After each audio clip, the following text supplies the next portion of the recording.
सबको नमस्कार। शुक्र उदय होने जा रहा है और इसके साथ साथ अनेक लोगों की खुशियां भी उदय होंगी। दरअसल शुक्र का नाम आते ही हमारे दिल में बस दो बातें आती है। पहली ये कि ये तो रोमांस है और दूसरी ये कि शुक्र उदय होने के उपरांत मंगल कार्य भी प्रारंभ हो जाते हैं। ठीक है, तो आज यह जानेंगे कि शुक्र के उदय होने के कारण किस राशि पर क्या अच्छे प्रभाव होने वाले हैं और ये भी जानेंगे कि शुक्र किस तरीके से हमारे ऊपर प्रभाव डालता है और किस प्रकार से यह हमारे हार्मोन, संतान, वैभव, रिश्तों और स्वास्थ्य को प्रभावित कर सकता है। शुक्र 22 फरवरी के बाद 17-25 पर उदय हो जाएगा। इसके साथ ही अनेक मंगल कार्य बने रहेंगे।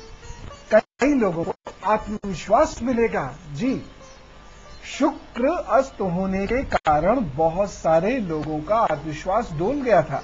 पिछले कई महीनों से आत्मविश्वास डोल रहा था। तो अब जब शुक्र उदय होगा तो कई लोगों को आत्मविश्वास मिलेगा। कई लोगों के रुके हुए कार्य पूर्ण होंगे, गुस्सा कम होगा, कई लोगों का इरिटेशन कम होगा, कई लोगों के विवाह संबंधी कार्य बनने का वक्त प्रारंभ हो जाएगा, कई लोगों के भवन संबंधी कार्य बनने का वक्त प्रारंभ हो जाएगा, संतान संबंधी कार्य भी ईश्वर की चाहत तो सिद्ध होंगे। कैसे होंगे ये जानेंगे, लेकिन सबसे पहले राशिवार जान लेते हैं कि शुक्र के प्रभाव क्या रहेंगे हर राशि पर। मेष से शुरू करते हैं। मेष राशि, विवाह संबंधी कार्यों के रास्ते खुलेंगे तथा जो ऑलरेडी विवाहित हैं उनके जीवन में रौनक और प्यार बढ़ेगा और खास तौर से जिन लोगों को पिछले 6 महीने से ज्यादा दिक्कतें आपस में हो रही थी, उनकी दिक्कतें शनैः शनैः समाप्ति ही हो जाएंगी। हाँ, गले का ध्यान रखना पड़ेगा मेष राशि को और कफ बढ़ सकता है, इस बात का भी विशेष ख्याल रखिएगा।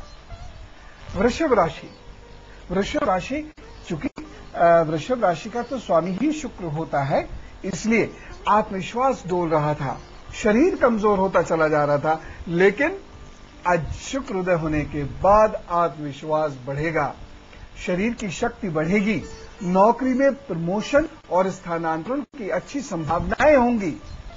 नवंबर तक शिक्षकों, वकीलों, न्यायविदों और राजनेताओं के लिए आगे बढ़ने की अपॉर्चुनिटीज आएंगी और भवन संबंधी, घर संबंधी कार्यों में भी बेहतरी होगी, कुछ ना कुछ प्रोग्रेस होगी। मिथुन राशि, सिर्फ नाक, नजरें, इनकी समस्याएं वाले लोग थोड़ा ध्यान ज्यादा रखिएगा। पर जिन्हें अपनी विद्या पूर्ण करनी है या जो लोग विदेश जाना चाहते हैं और पिछले खास तौर से 4 महीनों से बहुत रुकावटें आ रही थी, उन्हें कार्य सिद्धि की दिशा में रास्ते मिलेंगे। मई तक तो संघर्ष थोड़ा रहेगा, हाँ कम होता जाएगा लेकिन रहेगा, परंतु उसके बाद नवंबर तक समय बहुत अच्छा होगा और उचित परिणाम मिलेंगे। कुल मिलाकर अच्छा ही है। कर्क राशि, संघर्ष में कमी आएगी, विद्या के कारण धनार्जन और प्रतिष्ठा दोनों होगा, क्रोध तथा अवसाद पर नियंत्रण रखना आसान होगा।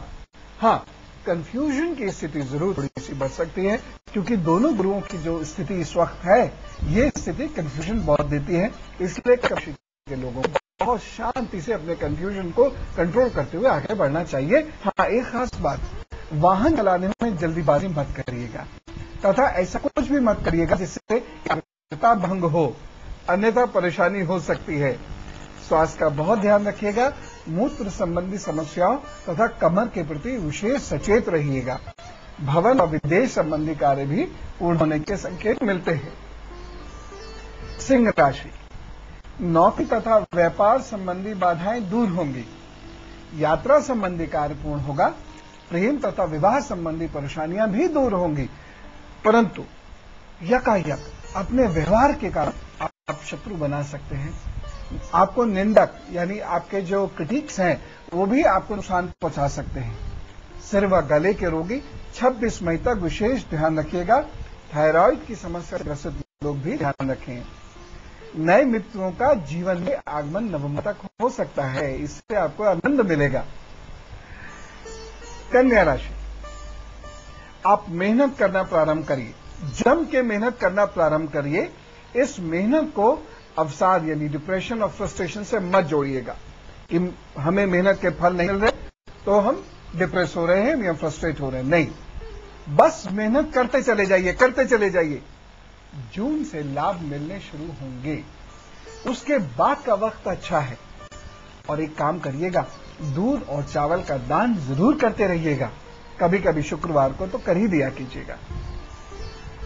तुला राशि, आपके लिए समय अच्छा होगा, आत्मविश्वास बढ़ेगा, अवसाद कम होगा, शरीर में ऊर्जा बढ़ेगी और चेहरे की रौनक निखरेगी। विदेश जाने के योग भी मजबूत होंगे।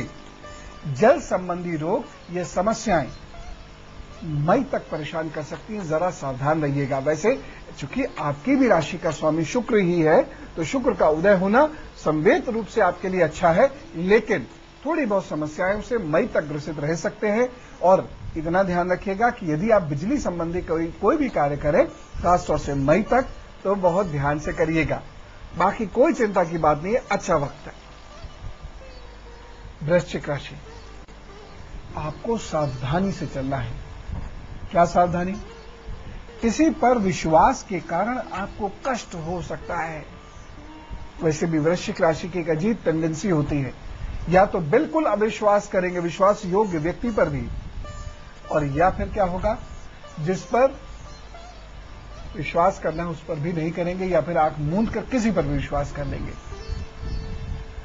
मई तक ध्यान रखिएगा, विश्वास मत किसी पर करिएगा। और साथ साथ आपके जो निंदक हैं, जो लोग आपकी बैकबाइटिंग करते हैं, वो लोग प्रबल होंगे। इसलिए जब वो प्रबल हैं तो आप सचेत रहिएगा, सावधान रहिएगा। शत्रुहंत योग भी कमजोर हैं, इसलिए और भी ज्यादा सावधान रहने की आवश्यकता है। कोई कोई दिन लेकिन आपके लिए फेवरेबल रहेगा, ऐसा नहीं कि सब बुरा ही बुरा होगा। कोई कोई दिन बहुत अच्छा रहेगा, आप विजयी भी होंगे, लेकिन सावधान रहने की आवश्यकता अवश्य है। वाणी दोष के कारण आपको परेशानी हो सकती है, इस बात का विशेष ध्यान रखिएगा। वाणी पर विशेष नियंत्रण रखिएगा। पढ़ाई की बाधाएं अप्रैल तक दूर होंगी, और परिवार में वैमनस्य ना हो इसका ख्याल रखिएगा, और आपकी वजह से ना हो इसका तो अति विशेष ख्याल रखिएगा, क्योंकि कुछ कुछ ऐसी प्रॉब्लम्स हो सकती हैं या आपसे ऐसी कोई दिक्कत हो सकती है कि परिवार में वैमनस्य हो जाए। लेकिन शांत रहिएगा, तरक्की करनी है तो शांति जरूरी है। धनु और बाकी राशियों का हाल जानेंगे एक बहुत छोटे से ब्रेक के बाद।